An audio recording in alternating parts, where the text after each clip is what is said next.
Argentina, a land of passion, tango, and stunning landscapes. But did you know that beyond its famous attractions, this South American gem holds some truly shocking secrets? Today, we're delving deep into the heart of Argentina to uncover facts that will leave you astonished. From hidden histories to mind-boggling natural wonders, get ready to experience Argentina like never before. Argentina, officially known as the Argentine Republic, is located in the southern half of South America. It's the second largest country in South America after Brazil, the fourth largest in the Americas, and the eighth largest in the world. It shares its borders with Chile, Bolivia, Paraguay, Brazil, Uruguay, and the South Atlantic Ocean. And oh, let's not forget the mesmerizing Drake Passage to the south. The roots of Argentina trace back to the Paleolithic period, but its journey to becoming the incredible nation we know today began with Spanish colonization in the 16th century. Fast forward to the 19th century, and Argentina fought for its independence, marking the end of an extended civil war in 1861.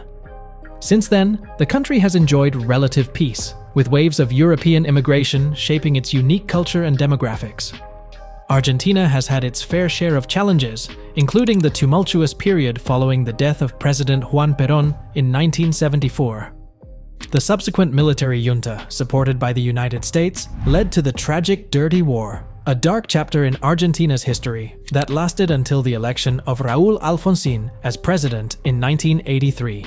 This incredible nation is a regional power and retains its historic status as a middle power in international affairs.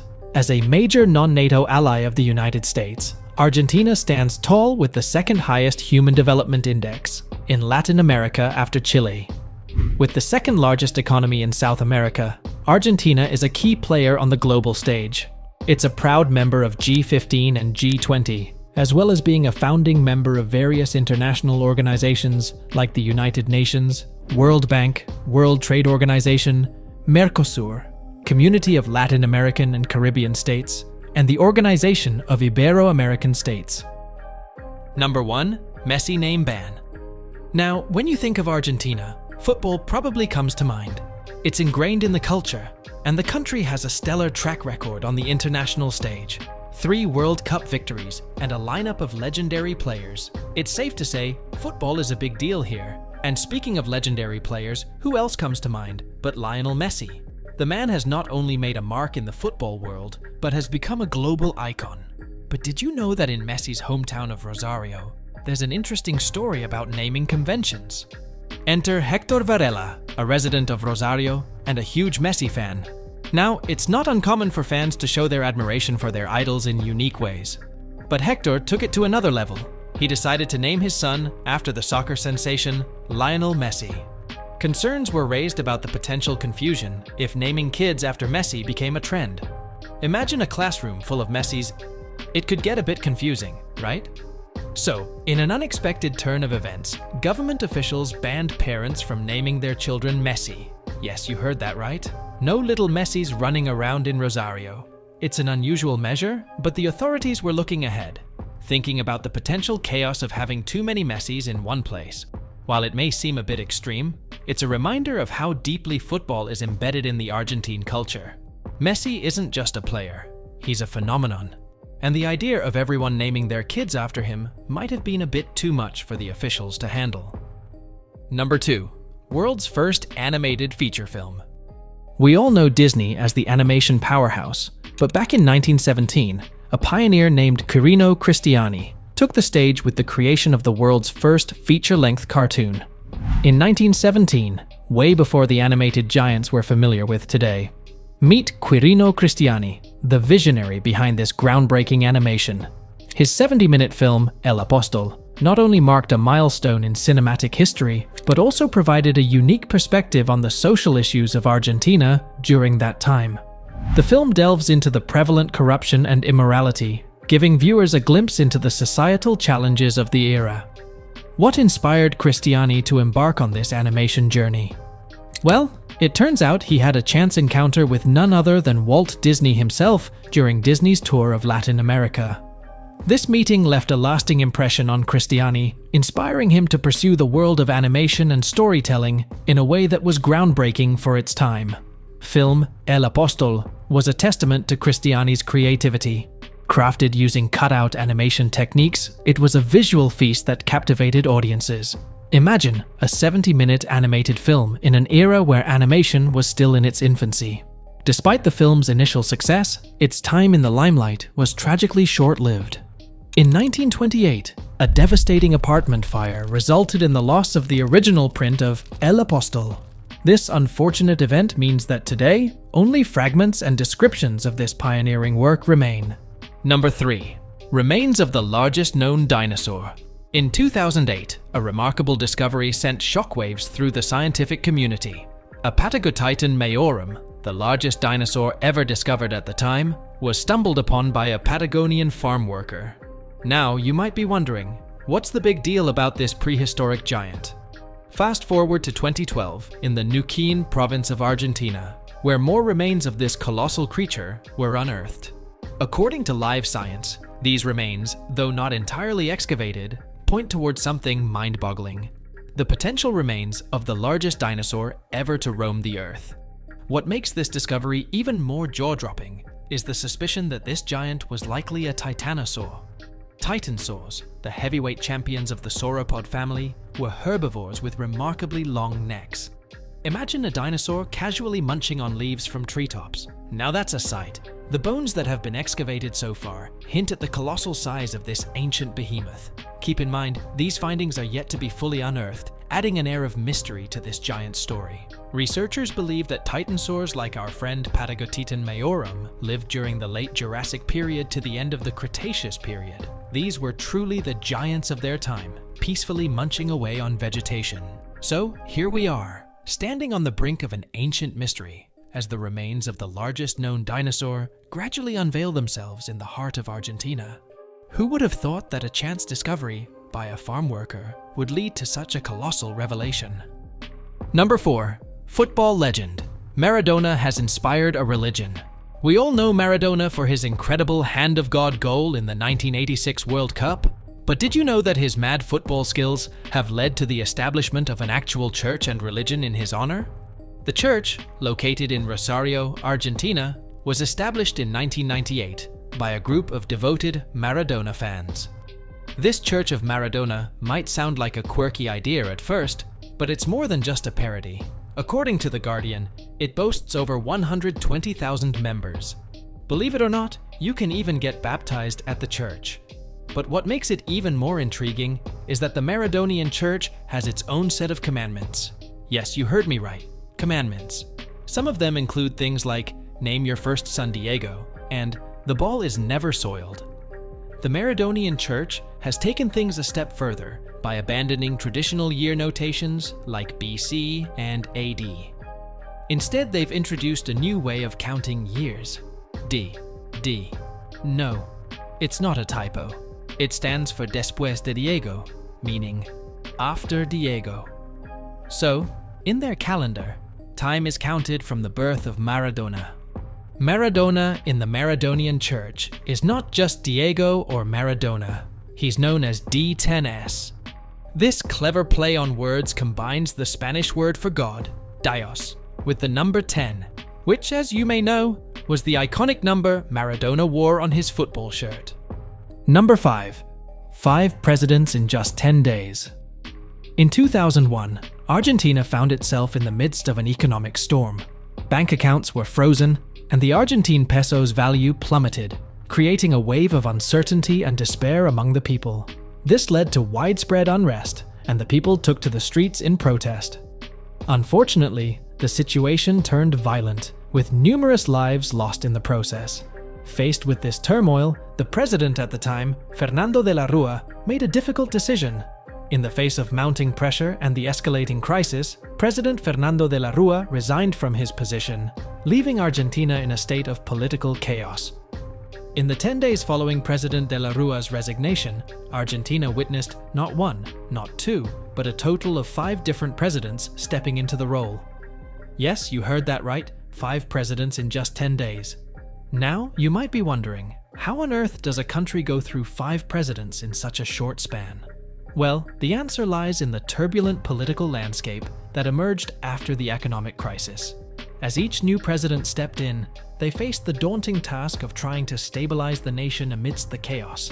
It was a time of uncertainty and rapid changes at the highest levels of government. First, there was President Adolfo Rodriguez Saá, who lasted only a few days. Then came a series of short-lived presidencies, Eduardo Camaño, Ramón Puerta, and finally, interim President Eduardo Duhalde, who managed to bring some stability to Argentina during this tumultuous period. Number 6. Highest number of psychiatrists per capita in the world. You might be wondering, just how many psychiatrists are there in Argentina? There are a whopping 198 psychologists per 100,000 inhabitants. Now that's a statistic that makes you sit up and take notice. The majority of them can be found in the bustling city of Buenos Aires, accounting for almost 50% of the total. It seems like the capital city is not just the political and cultural hub, but also a hotspot for mental health professionals. Argentina has such a high number of psychologists per capita. Well, it's a complex issue with multiple factors at play. One possible explanation could be the increased awareness and acceptance of mental health issues in the country. Argentina has been actively working to reduce the stigma surrounding mental health, leading more individuals to seek professional help. Additionally, the emphasis on mental health education in the country might play a crucial role. With a growing understanding of the importance of mental well-being, more individuals are pursuing careers in psychology, contributing to the high number of professionals. Number 7. In 1977, Argentina sent a pregnant mother to Antarctica. So, in 1977, Argentina did something rather unexpected. They sent a pregnant mother to Antarctica. Yes, you heard that right. But why on earth would they do such a thing? Well, it turns out it was all about claiming a piece of the icy continent for themselves. Now let me break it down for you in simpler terms. You see, Argentina had its eye on a specific slice of Antarctica, and they wanted to make a statement. So, in a strategic move, they sent a pregnant woman named Silvia Morella de Palma to give birth on the icy terrain. Silvia was accompanied by her husband, Jorge Emilio Palma, who was also a part of this historic journey. Now, let's fast forward a bit. Silvia, being a trooper, gave birth to their son, Emilio Palma, on January 7, 1978. Emilio Palma holds the distinction of being the first human ever to be born on the Antarctic continent. Argentina had its sights set on a chunk of Antarctica that measured a whopping 1,461,597 square kilometers. But here's the thing, the actual land area they ended up with was 965,597 square kilometers. It's like ordering a large pizza and getting an extra large delivered to your doorstep. A pleasant surprise, I guess? Number 8. Invented radio broadcasting. So, rewind back to August 1920. Picture this, the world is just getting introduced to the wonders of radio, and Argentina steps up to the plate. It becomes one of the first countries globally to kick off radio broadcasting. At that time, only a mere 20 people in the entire country had a radio receiver. The credit goes to the visionaries of that era who recognized the potential of this groundbreaking technology. The first broadcast in Argentina was a significant milestone, marking the start of a communication revolution. And those 20 people with their receivers? They were the early adopters, the pioneers of a new form of media. As time went on, radio broadcasting in Argentina took off. It became a powerful tool for information dissemination, entertainment, and cultural expression. From those humble beginnings with only a handful of receivers, the industry grew rapidly, reaching every corner of the country. It's incredible to think about how a handful of people with radios back in 1920 laid the foundation for a nationwide network of communication. Fast forward to today, and radio remains an integral part of Argentine culture. The early steps taken by those 20 individuals and the pioneers of radio broadcasting in Argentina have left an indelible mark on the country's media landscape. Number 9. Eat gnocchi on the 29th of each month. You might be wondering, why the 29th? Well, it turns out, this tradition has its roots in the influence of Italian immigrants. They brought with them the custom of enjoying gnocchi, those delectable potato dumplings known as gnocchis in Argentina. Argentinians take it up a notch by placing money under their plate of gnocchi. Why, you ask? Well, it's believed to attract good luck and fortune for the upcoming month. If you happen to find yourself in Argentina, keep your eyes peeled on the 29th. You'll notice many restaurants rolling out a special gnocchi menu, embracing this unique culinary tradition. It's a fantastic way for tourists to immerse themselves in the local culture and savor a piece of Argentina's history. Number 10. First country to use fingerprints for identification. Let me set the scene for you.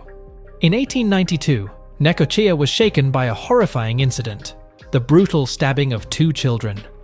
With no witnesses to the crime, local police found themselves facing a challenging investigation. There was no clear suspect in sight, and the community was understandably on edge. In the absence of traditional leads, a local detective stumbled upon a crucial piece of evidence: a bloody fingerprint left on a door handle at the crime scene. Now keep in mind, this was back in 1892, when forensic science was still in its infancy. Using this bloody fingerprint, the detective managed to crack the case wide open.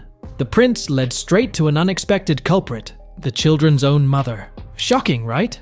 The mother eventually confessed to the crime, bringing an end to a perplexing and tragic case. This groundbreaking use of fingerprinting in Argentina marked a turning point in the history of forensic identification. It demonstrated the potential of fingerprints as a reliable method for solving crimes, setting the stage for the adoption of this technique worldwide. Number 11. People lived in Argentina more than 10,000 years ago. When we think about ancient civilizations, Argentina might not be the first place that comes to mind. But recent archaeological research has uncovered a hidden chapter in Argentina's history. Contrary to the misconception that it was never heavily populated, it turns out people called this land home more than 10,000 years ago. Before European settlers set foot on Argentine soil, native people with varying levels of development thrived here. In the south, we had simple hunter-gatherer tribes, while the central and southern regions were home to more advanced communities. Some were even conquered by the Mapuche people from Chile. The most developed societies, however, were found in the northeast. Picture this: farmers practicing slash-and-burn agriculture, cultivating the land long before the term Argentina even existed. In the central region, llama-raising farmers coexisted, showcasing the diversity of lifestyles across the country. Heading northwest, we find a population of traders, a key hub for exchange. However, their fate took a turn when the mighty Incas conquered them. Yes, you heard it right. The Incas reached Argentina. Number 12. Same-sex marriage is legal. Argentina is often labeled as a developing nation, but back in 2010, it made a significant move that caught many by surprise. The government, under the leadership of then-President Cristina Kirchner, took a bold step and legalized same-sex marriage nationwide. It was a defining moment that showcased Argentina's commitment to progress and equality. This decision made Argentina one of the more forward-thinking countries globally. The move was not just a legal change, it was a statement, challenging norms and embracing diversity. The fact that a developing nation like Argentina took this step sends a powerful message about the country's direction. Argentina is home to the world's first baby, legally recognized as having 2 fathers. This is a groundbreaking moment that adds another layer to Argentina's stance on inclusivity and breaking traditional molds. If you found this piece of information interesting, don't forget to hit that like button, share with your friends, and subscribe for more engaging content. Thanks for tuning in, and I'll catch you in the next one.